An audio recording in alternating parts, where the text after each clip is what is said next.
What's up, YouTube? Ventmir here. So I know I said I wasn't going to do this deck profile until I got one more card, but screw it. I really want to show this deck off to you guys because it's really fun. This is my personal take on the deck that took second only to Riku at the final Japanese national event. So it's not the exact deck list. Just because I'm not a big person for net decking. I don't like it. I really don't. I like to take my own personal spin on things. There's a lot. I mean, it's basically the same premise as the deck that took second to Riku. But then again, I mean, you got to think about it. Riku's kind of broken. So we're gonna go ahead and get into this. As you'll notice, it is an updated version of the Valor control deck. So I would normally break out the Awakening Sora, but this is the actual Sora that I'd play in competitive. It's level 3, 5 HP. So we'll go ahead and get into this. So we've got 3 Valor form Sora. Basically, the heart and soul of the deck is right here. It's your 3 Valor form Sora. Valor form Sora is amazing. It's basically your permanent soul eater or Way to the Dawn for Sora for Riku, like it is for Riku. If you lose a challenge, this card gets discarded. But you have to discard a card from hand and a in-play Goofy to play this, and he can play 2 equipment cards.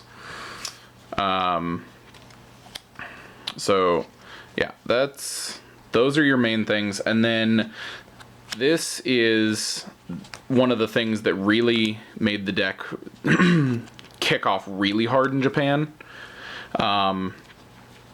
is the Master Form Sora. So what Master Form Sora does is you have to discard an in-play Valor form or Wisdom form plus 3 cards in your hand and put this on top of a Sora. This card can equip 2 equipment cards. It is the exact same thing as Sora Valor form, so when you win a challenge, your opponent loses an additional HP. And when you go into a battle with this card, so it basically gains a Wisdom form ability as well. When you go into a battle with this card, you can either double the magic damage you would do that turn, or double the attack damage you would do that turn. So basically, you'd turn an Ultima weapon into a plus 26 for the turn, which is fantastic.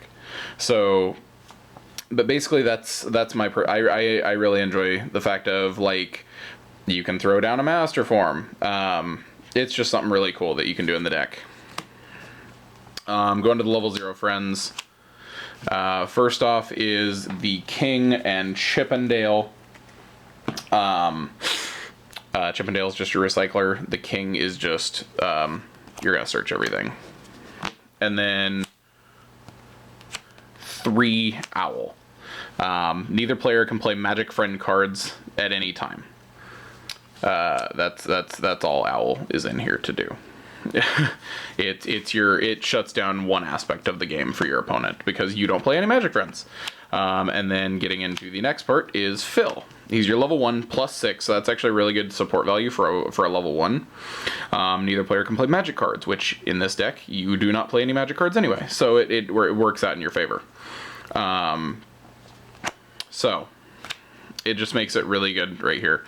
And I'll explain really quick why the Master Form. One of the things that it did for the guy in Japan, if I remember watching the coverage right, is he played the Master Form over the Sora Valor form, and then he played Chippendale down and recycled all 3 of his Valor form that were in deck late game back into the deck, so that way he could still play them along with the Goofies that were in the discard pile as well. So that was the reason for the Master Form, is so that way he could recycle all 3 at once instead of just 2 of them. So it was really cool to see. There's a lot of stuff, like, I think the guy only played 2 Owl or 3 Owl, 2 Phil, something like that.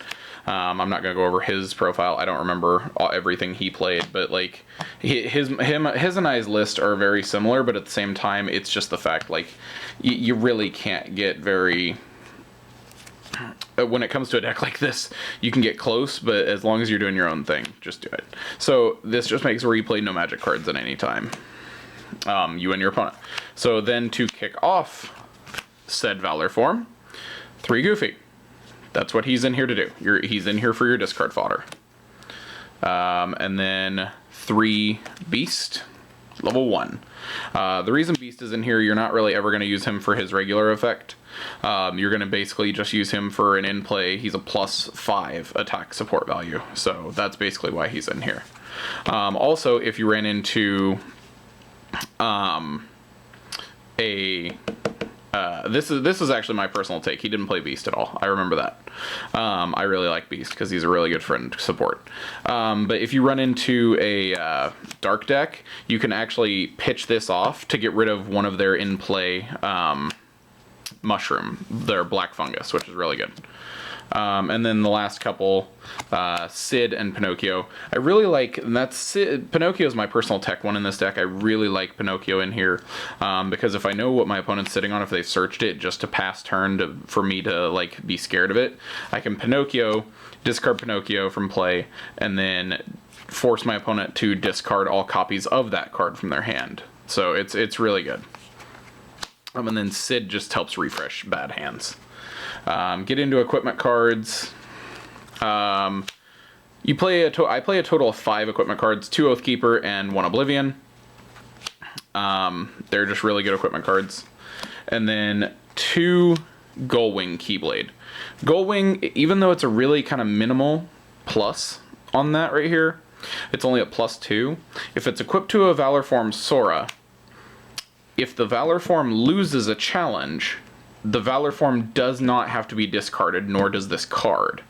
So basically this, if for some reason you're in a bad spot, like you don't have any attack cards in hand or anything like that, you're basically, your opponent basically, when they challenge you, you're basically challenging with no fear, while this is equipped to your Valor form. So Goldwing's really good. Attack cards, Fairy Harp and Metal Chocobo. Metal Chocobo's got a really cool interaction with Valor form. I think I went over that in my last deck review of this before I got it completely done to what it should be. And then Fairy Harp's just for those situations where you can get caught with your pants down.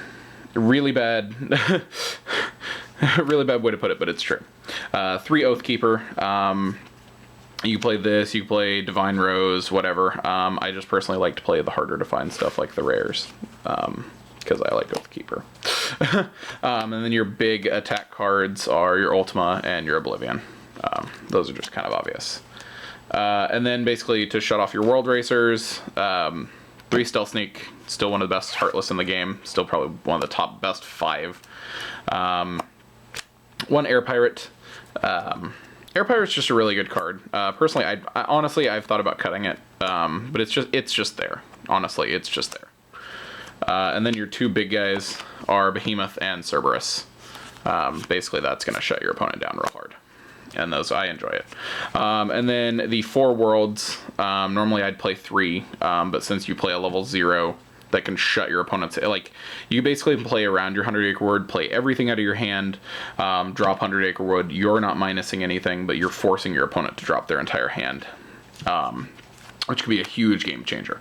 You may let your opponent get a hand refresh of 7 cards, but at the same time, you're really kind of screwing them out of the fact of the matter of they could have had something that was really setting them up for the following turn already. So that's actually the deck profile I wanted to go over with you guys. I really hope you guys like the deck profile. It's a really fun deck to play. It's really brutal. And like I said, at the very last Japanese event, it took second only, and I say only, took second only to Riku. So basically these were the 2 top best decks in Japan completely. So there's that basically. So I hope you guys like the deck. Like I said, it's basically this and Riku were the top 2, and then you add in Roxas and you basically have the big 3 that were running around Japan rampant. The only reason Roxas basically couldn't beat these decks is because they could muster up 2 damage per turn, where Roxas could still only do 1. But then again, Roxas is still a jack of all trades deck. So I hope you guys like it. Peace, guys.